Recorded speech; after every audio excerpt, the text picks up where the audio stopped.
Halo semuanya, Assalamualaikum warahmatullahi wabarakatuh. Salam, Om Swastiastu, Namo Buddhaya, salam kebajikan, dan salam sejahtera untuk kita semua. Senang sekali ya, pada kesempatan kali ini kita bisa berjumpa kembali dalam pembelajaran jarak jauh, di mana pada pembelajaran jarak jauh hari ini kita akan bersama-sama untuk membahas materi menyusun laporan kajian dan analisis kebijakan. Namun sebelum itu, izinkan saya memperkenalkan diri. Saya Ahmad Fadli Fauzan, merupakan mahasiswa Administrasi Publik FISIP Unpad yang mengambil kefokusan pada kebijakan publik, di mana saya pernah membuat policy brief untuk keperluan tugas kuliah dengan judul Jawa Barat Juara Judul, Ciptakan Solusi Tuntas untuk Generasi Emas. Saya juga pernah melakukan analisis kebijakan untuk program Sanimas di Kota Cirebon. Nah, teman-teman diharapkan untuk bisa mengikuti pembelajaran jarak jauh ini dengan fokus karena harapannya dengan mengikuti pembelajaran jarak jauh ini dapat memberi pemahaman yang mendalam serta manfaat yang luas bagi teman-teman semua. Amin ya robbal alamin. Nah, sebelum saya lanjut kepada materi, izinkan saya untuk menyampaikan prosedur safety induction pada pembelajaran jarak jauh pada kesempatan kali ini. Yang pertama, pastikan posisi duduk teman-teman nyaman dan aman. Kemudian ketahui pintu keluar terdekat di ruangan yang teman-teman tempati untuk keluar misalnya ada keadaan darurat. Kemudian pastikan semua peralatan listrik dalam kondisi aman dan tidak berpotensi menimbulkan bahaya seperti korsleting ataupun kebakaran. Nah, teman-teman pada pembelajaran jarak jauh ini, teman-teman diperbolehkan untuk makan makanan ringan dan minum selama teman-teman menonton video ini. Nah, jika ada keadaan darurat, teman-teman diharapkan untuk segera mengamankan diri teman-teman. Nah, kemudian timbul pertanyaan, kenapa sih harus mengikuti pembelajaran jarak jauh ini?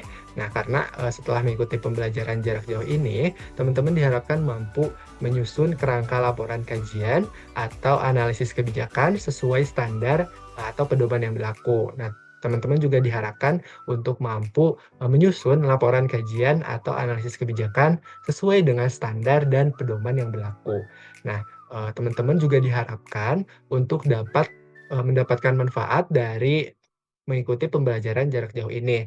Yang pertama, teman-teman diharapkan untuk memperoleh pemahaman yang jelas tentang kerangka laporan kajian atau analisis kebijakan sesuai standar atau pedoman yang berlaku. Teman-teman juga diharapkan untuk memperoleh pemahaman dalam menyusun laporan kajian atau analisis kebijakan sesuai dengan standar atau pedoman yang berlaku. Nah, pada kesempatan kali ini kita akan sama-sama akan bertemu selama kurang lebih 15 menit ke depan. Jadi saya harap teman-teman bisa fokus untuk mengikutinya ya. Nah, kemudian untuk roadmap pelatihan ini disesuaikan dengan SKKNI nomor 106 tahun 2018 di mana unit kompetensinya yaitu menyusun laporan kajian dan analisis kebijakan. Dengan elemen kompetensi, menulis laporan, kajian, atau analisis kebijakan. Nah, juga kriteria unjuk kerja dan judul micro teaching yang juga disesuaikan dengan SKKNI. Oke, sebagai pembukaan, seperti yang teman-teman lihat di layar nih, terdapat beberapa permasalahan yang sering kita alami, yang sering muncul gitu ya di sekitar kita. Misalnya ada kemacetan atau banjir gitu ya, karena sekarang lagi musim hujan.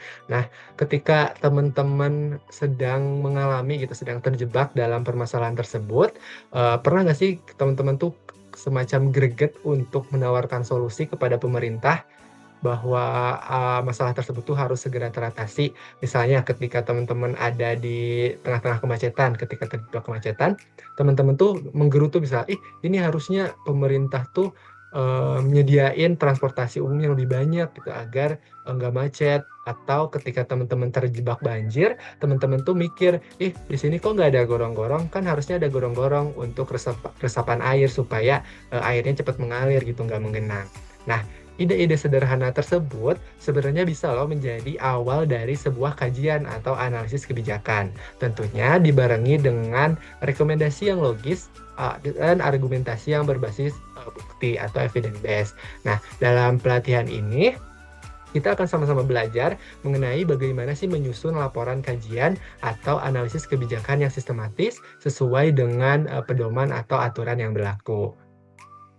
Nah, oke, kita langsung masuk ke inti materi, yaitu menyusun laporan kajian dan analisis kebijakan. Namun sebelum itu, perlu kita ketahui nggak sih apa itu laporan kajian atau analisis kebijakan?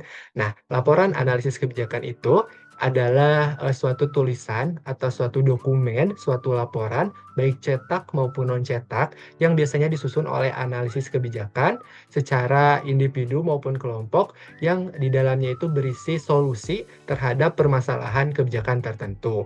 Nah, dalam laporan analisis kebijakan ini terdapat beberapa jenis.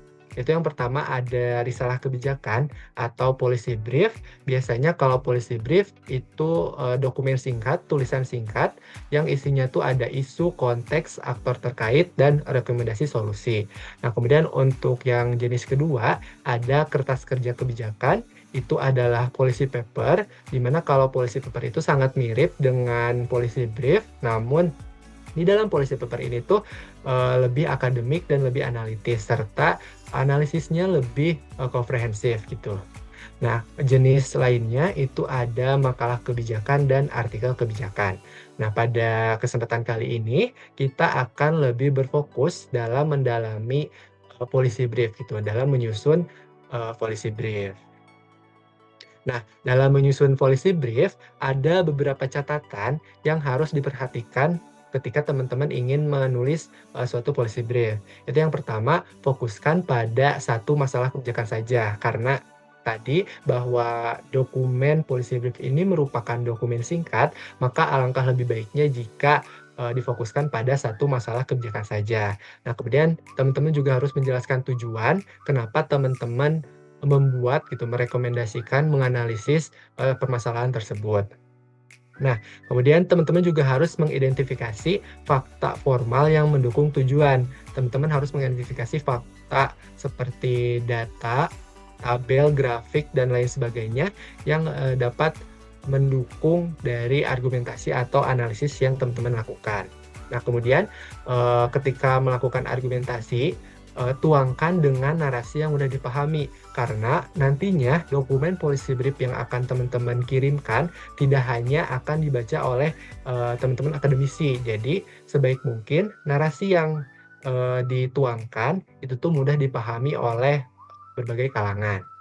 Nah, kemudian teman-teman harus menyusun rekomendasi atau solusi yang mampu diimplementasikan oleh para pemangku kebijakan yang dituju oleh teman-teman. Jangan merekomendasikan sesuatu yang sulit untuk diimplementasikan atau memerlukan waktu yang lama untuk diimplementasikan. Nah, kemudian karena dokumen policy brief ini merupakan dokumen singkat, maka membatasi tulisan teman-teman kurang lebih 1.000 sampai 1.500 kata saja, dengan idealnya jumlah halaman itu 2 sampai dengan 4 halaman saja. Oke, baik, selanjutnya masuk ke materi inti lainnya, itu adalah sistematika penulisan policy brief, di mana sistematika ini tuh mengacu pada Peraturan Lembaga Administrasi Negara Nomor 28 Tahun 2017.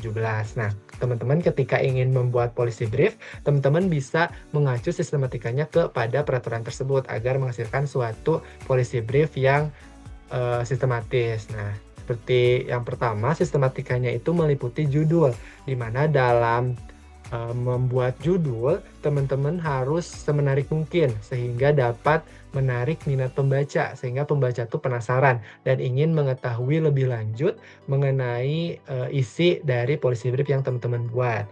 Nah, kemudian judul juga harus singkat dan jelas, mewakili substansi isi tulisan. Nah, sistematika yang kedua itu ada ringkasan eksekutif, di mana dalam ringkasan eksekutif itu biasanya berbentuk paragraf pendek yang terdiri dari hanya kurang lebih 150 kata saja. Ini berisi faktor-faktor yang menjadi akar masalahnya, kemudian mengapa masalah tersebut perlu atau strategis untuk diangkat, kemudian bagaimana sih solusi untuk menyelesaikan masalah tersebut, dan siapa sih yang menjadi subjek dalam menyelesaikan masalah tersebut. Nah, kemudian masuk ke pendahuluan, di mana pendahuluan ini berisi mengenai urgensi masalah yang disampaikan, dan berisi tujuan kenapa teman-teman membuat policy brief tersebut, serta berikan gambaran umum tentang temuan permasalahan yang ada di lapangan. Kemudian sistematika yang selanjutnya itu ada deskripsi masalah, di mana dalam deskripsi masalah itu menjelaskan spesifik langsung ke inti permasalahan, disertai dengan bukti-bukti yang memadai. Nah, di deskripsi masalah, teman-teman juga membuat analisis, menjawab pertanyaan apa, di mana, siapa, mengapa, dan apa sih dampak yang dihasilkan jika permasalahan tersebut tidak diselesaikan. Nah, kemudian masuk ke bagian yang paling penting, itu ada rekomendasi, di mana pada sistematika ini teman-teman memberikan solusi terhadap permasalahan yang diangkat. Nah, tapi seperti yang sudah tadi di-mention di awal, solusi yang teman-teman tawarkan itu harus sesuai dengan kemampuan pemangku kepentingan yang dituju oleh teman-teman. Jadi harus solusi yang bisa langsung diimplementasikan oleh pemangku kepentingan yang dituju teman-teman. Nah, kemudian dalam rekomendasi ini, teman-teman menjelaskan analisis alternatif mengapa teman-teman memilih solusi tersebut. Nah, selanjutnya ada appendix jika diperlukan dan referensi utama, di mana referensi utama itu biasanya daftar pustaka yang berisi minimal 10 sumber, dengan 80% diantaranya merupakan sumber primer. Nah, kemudian dalam menyusun suatu policy brief, teman-teman juga harus mengetahui nih etika penulisan. Yang pertama itu ada kejujuran ilmiah, di mana teman-teman sebisa mungkin untuk menghindari plagiasi. Teman-teman jangan plek-ketiplek mengambil dari sumber lain tanpa dilakukan parafrase terlebih dahulu. Nah, teman-teman juga dilarang untuk melakukan pemalsuan data.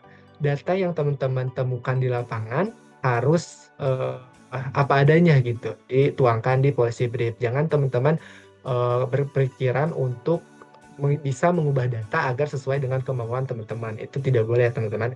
Nah, kemudian ada konsistensi pengutipan, di mana semua sumber, semua kutipan yang teman-teman gunakan itu harus jelas dan sahih gitu kebenarannya. Nah, kemudian karena ini merupakan naskah akademik, maka analisis yang digunakan teman-teman atau argumentasi yang dituangkan teman-teman itu harus kritis, berbasis data, juga tidak bias gitu. Jadi harus objektif. Nah, dari penjelasan-penjelasan tadi dapat disimpulkan bahwa laporan analisis atau kajian kebijakan adalah dokumen yang menawarkan solusi berbasis bukti terhadap suatu permasalahan publik dan harus disusun sesuai pedoman sistematika yang berlaku. Nah, kemudian untuk policy brief, ada sistematika wajib yang harus masukan gitu, mencakup judul, ringkasan eksekutif, kemudian pendahuluan, deskripsi masalah, rekomendasi kebijakan, appendix, dan daftar pustaka gitu. Selain mengikuti struktur tersebut, penulisan juga perlu memperhatikan kaidah serta etika penulisan gitu, agar pesan dan analisis kebijakan dapat disampaikan secara jelas, objektif, dan meyakinkan kepada pembuat kebijakan. Nah, teman-teman, dengan ditutupnya materi pembelajaran jarak jauh kali ini, dengan kesimpulan tadi, coba dong teman-teman tuliskan, tadi sistematika dalam penulisan policy brief ini apa saja sih?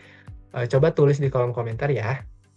Baik teman-teman, tidak terasa ya kita sudah sampai di penghujung sesi pada pembelajaran jarak jauh kali ini. Terima kasih atas partisipasi dan antusiasme teman-teman dalam mengikuti materi menyusun laporan kajian atau analisis kebijakan pada pembelajaran jarak jauh kali ini.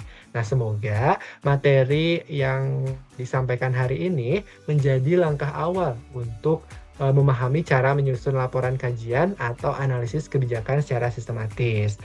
Nah, saya harap teman-teman tetap semangat ya, dan terus latih kemampuan analisis kebijakannya. Nah, sebelum berpisah, bisa banget nih teman-teman untuk memberikan like jika materi hari ini bermanfaat, serta boleh juga untuk meninggalkan komentar jika dirasa ada masukan atau masih ada yang harus didiskusikan gitu. Karena masukan dari teman-teman sangat berarti nih untuk membantu dalam meningkatkan kualitas pembelajaran jarak jauh ini. Terima kasih atas perhatian dan kerjasamanya. Sampai jumpa di pertemuan berikutnya. Tetap semangat, terus belajar, dan semoga ilmu kali ini membawa manfaat bagi kita semua. Wassalamualaikum warahmatullahi wabarakatuh. Selamat sejahtera dan sampai berjumpa kembali.